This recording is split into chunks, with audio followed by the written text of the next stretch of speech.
my co-founder, called me and goes, "What the heck happened?" I was like, "What?" He goes, "Bro, he's like 500 people signed up in the last 20 minutes."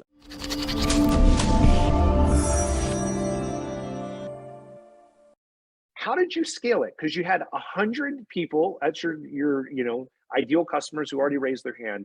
You're at 27,000 people. I mean, that is no small feat in 2 years. How did you do it? Yeah, I mean, so I do remember that. I don't remember the date, but yeah, you're one of the first people to reach out to me.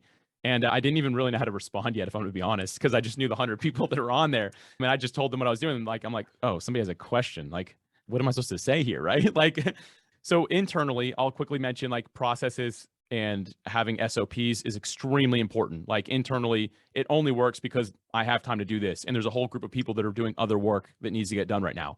Internally, that's what happens. But externally focused on how do we actually bring the people to it is we just did our best to support the members that we had and to ask them, how do we spread the word? So we just started asking our own people, be like, hey, you like it? Great. You've had 30 guests on your show before you had Podmatch. Can you invite all those 30 people to join? Like, if you like it, maybe they want to get on more shows. Do you have any other friends in podcasting? So we started doing that. And I had built a relationship with Buzzsprout, which is actually local Jacksonville, Florida as well. It's like the largest hosting provider. And some of their members told them that they really liked it. And their staff reached out to me and said, hey, this is really adding value. What can we do?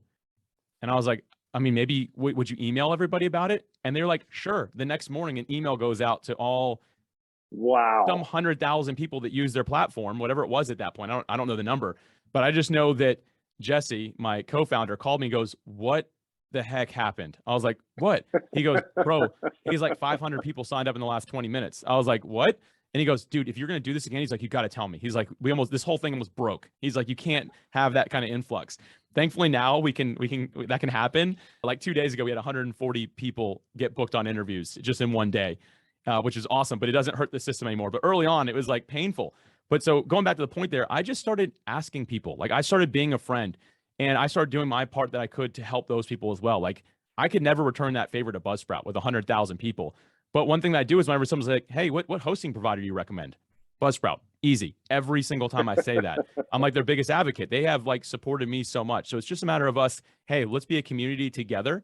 And that's the other big point is just build a community around it. I've done my best to be accessible. Like occasionally people are like, wow, I can't believe I'm talking to you. I'm like, oh, it's pretty easy. Here's my phone number. Here's my email. Like I might not answer right away, but I want to be part of this. So we just built a community around it. People have just been willing to share a resource that's really been helpful for them.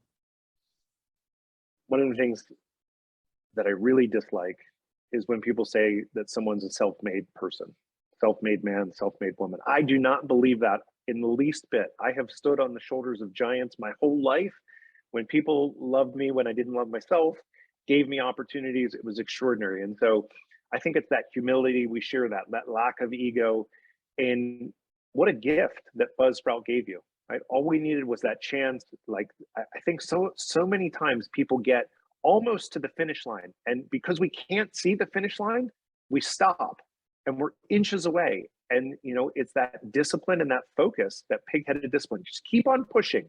If you're really clear on what your North Star is, and you have some metrics to measure your progress towards it, and you just keep on doing it. You keep on running through the wall until you get that message out.